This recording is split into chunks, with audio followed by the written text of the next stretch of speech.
Hey friends, and welcome back. Okay, in this tutorial what we're going to do is we're going to cover two new data types in JavaScript, one of which you've actually already seen before, and these are null and undefined, okay? Null and undefined. Null actually has a lowercase n, okay?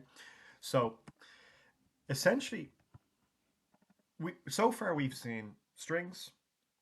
We want to intentionally write a string, maybe let name equal Jessica or let age equal a number, and we've seen arrays. But sometimes we're not always going to have um, data, for example, right?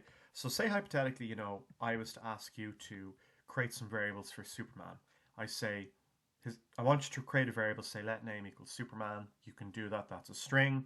Maybe I tell you he's 35. I say, let his age be 35. But then I say, well, what's his address? And you're saying, well, I don't know his address. I don't know his address. We'd all be there with our cameras, right? We'd say, Superman. Anyway, long story short, if we have a variable where we don't have the data for it, we can explicitly state we don't have a value. So we could put that value to be null, okay? So for example, we could say let Superman address be equal to null. So just imagine in the real world, you're working in a human resources department and, you've just offered a candidate a job and they've accepted, and your boss says, oh, that's fantastic, we really need new people, can you send me on some of their details? And again, you might be saying, okay, well, their name is Jessica, their age is this, but you're thinking, oh, I never got their phone number, so what's Jessica's phone number? You might say let Jessica's phone number be equal to null. So null is basically us explicitly stating that a variable has no value. So null we can use to explicitly explicit sorry explicit explicitly state that a variable has no value. Okay, awesome, right?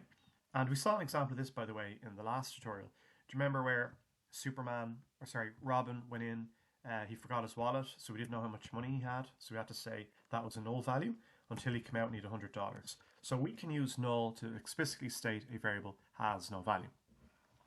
Now, undefined is another, essentially data type we have to learn in JavaScript, and you'll come across undefined when you work with programming where, maybe you're trying to access a part of an array that doesn't exist, or you're trying to access a variable, you think you've defined it, but you haven't. So what do I mean by that? Well, so far in this course, whenever we've created a variable, we've used the let keyword, we've given it a name, the variable name, and we've assigned it some sort of value, right?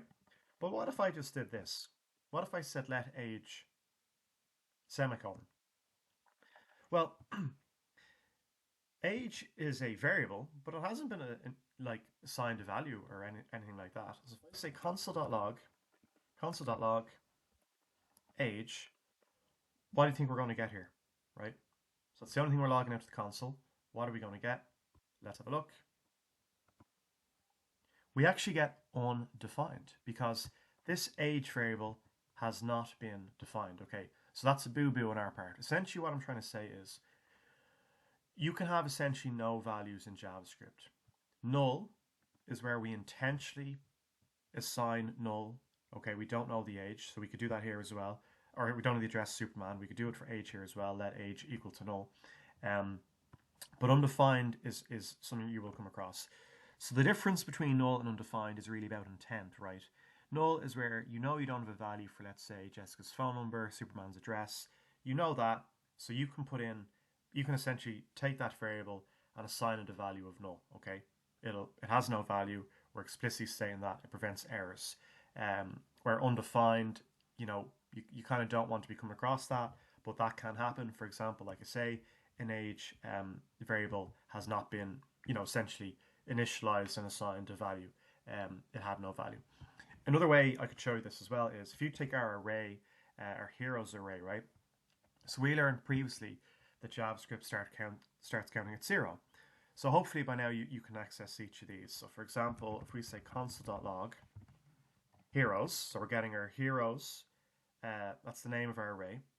And we know if we use square bracket notation, we can access any of the elements in that array. So at index 0, we'll get Superman, right? Let me show you this. That's awesome. We know that if I type in 1 here, we'll get Wonder Woman, 2 for Batman, 3 for Robin, right? But what happens if I put an index 4? Well, there is no index 4, right? It's 0, 1, 2, 3. There's nothing there. So that would be undefined. So if I come down to Chrome and refresh, we actually get undefined, okay? So key takeaway from this tutorial is we have null. We can explicitly state a variable has no value, like I did here. And we can also have undefined, and we saw 2 examples of that. Maybe you're trying to access a part of an array that doesn't exist, or you're trying to do something with a variable that actually hasn't been assigned a value. So for example, we saw let age, okay?